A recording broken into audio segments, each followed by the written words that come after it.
You might be asking yourself, why am I under the truck? Well, I have a garage full of scrap metal that the previous owners left in the yard, and let's just say I need room for my John Deere. And where the John Deere's going to go is 4 feet high of scrap. So I need to get the Ford out so that I can take that scrap to the scrap metal yard, or just get rid of it, do something with it. So I started the truck up, started right up, no issues. I had checked the battery,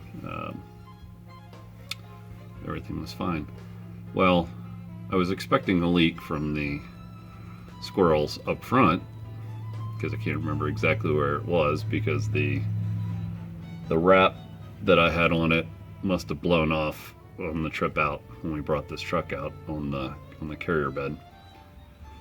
So I had bypassed the faulty fuel tank regulator that is a fortune, and I didn't need the secondary tank because I'm not planning on driving over 300 miles.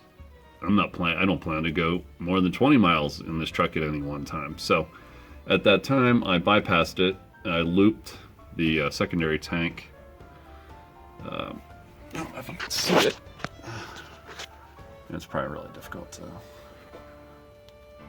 Oh yeah, there's the loop. See this? That's the loop.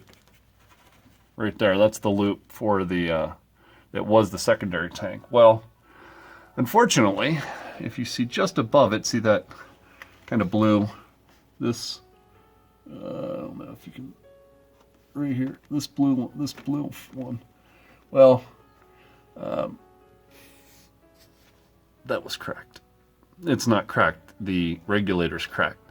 So what I'm going to do is I'm going to go to Napa, and I'm going to get some fuel line connectors, and then take this fuel regulator completely out, because right now that piece is broken. It had broken before.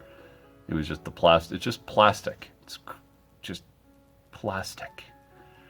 Why they make fuel line parts out of plastic? Anyways, that was the original problem. Well, there was just enough that I was able to actually get it to stay on, but it's not working any longer. And so I had just had probably about, I don't know, 1/8 of a gallon of gas shoot out. This is all wet from gasoline. It stinks so bad. Anyways, other than that, that's what I'm gonna do this afternoon. And once I got that fixed, once I got that fixed, then I'm going to go to Napa, and once I figure out, I thought it was leaking by the fuel filter, but I don't think so. I think it's this one. There's a line right here, the return line from the engine itself. I think that one's the one that's leaking. You thought it was just for houses, didn't you? Oh no, yeah. So I'm gonna fix that, and then I'll hook the battery up on a trickle charge, because it was I put the load meter on it, and the battery's just a little low. So it had 12 volts, but with a load on it, it dropped down to 11, about 10 and a half, 11. It was in the weak position. And so that's what I'm gonna do. And I could probably reuse some of these fuel lines. They went to the old gas tank that isn't there anymore.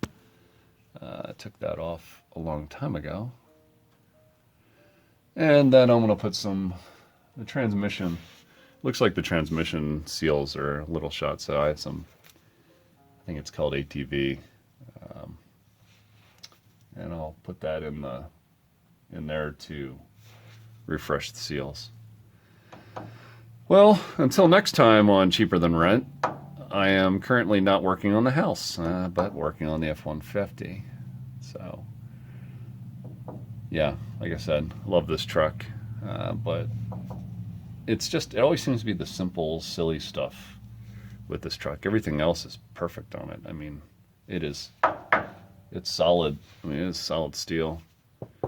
So, anyways, have a wonderful day, and God bless.